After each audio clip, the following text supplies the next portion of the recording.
Hi, I'm Tom. I work here at PRS in the SE department. I'm going to run through an acoustic setup for you guys. And this is the SE Custom Angelus, spruce top, mahogany neck, rosewood back and sides.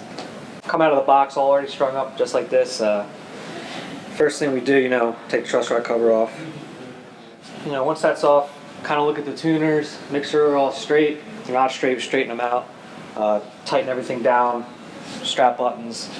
Look over the guitar, make sure there's no, blemishes, scratches, fish eyes, bubbles in the paint, anything like that runs. This one's all good.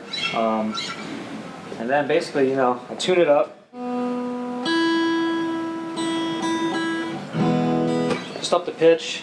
Now what I do to check the relief in the neck, first fret and the last fret, and I kind of just tap the third fret to see how the string is away from the fret. And we set them pretty flat, so just a little bit of relief. So like I said, first fret, last fret, on the third or fourth fret, check that. And if it needs any adjustment, we'll adjust it with the truss rod wrench. This one needs a little bit of looseness.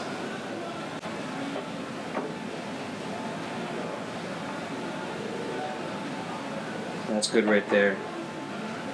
And the reason I tune it before I do that, just to make sure the tension on the neck is at playing tension, because if the strings aren't up to playing tension and you try to adjust the neck and you have it flat, and then when you go to tune it, it's going to pull the neck and you're going to have a bowing. Next thing I usually do is I check the height at the 12th fret, and we usually want it on the treble side, around 2/32. Any lower than that, you kind of start getting in a buzzing territory, especially since when they leave the factory here, they could travel all the way across the country. Some stuff might move a little bit, so we don't want to put it too low, and then when the customer gets it, it buzzes.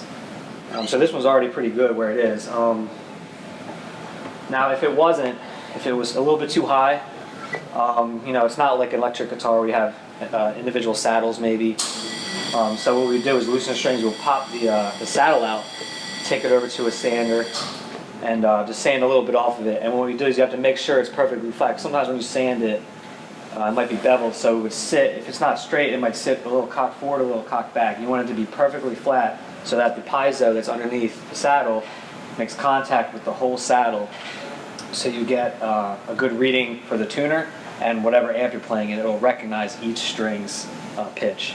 If you don't have that, sometimes maybe your D string isn't hitting the piezo flat.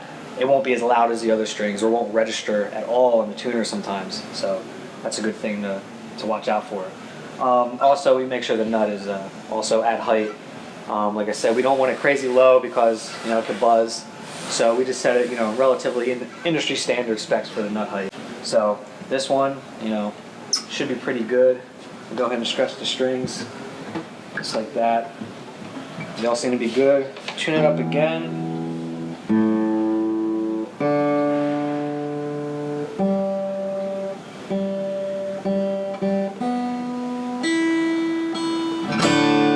And then we're ready to plug it in. Plug it in.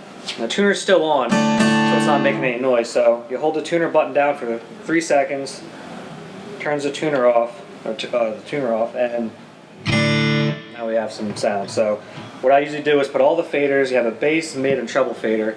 I'll put all of them all the way to 10, and then I'll strum a chord and then just go through all the faders.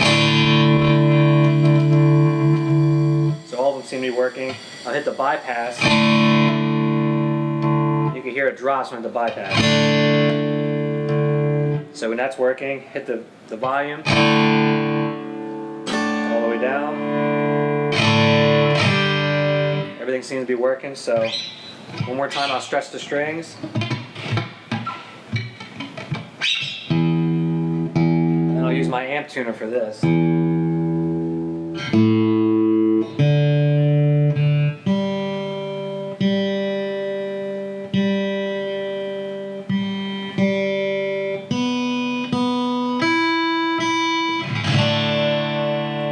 Sounds good. So what I'll do is now I'll check the action and everything just one more time, make sure it didn't change.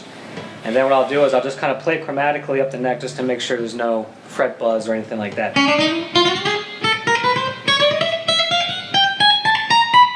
Seems good to me. Play a couple chords.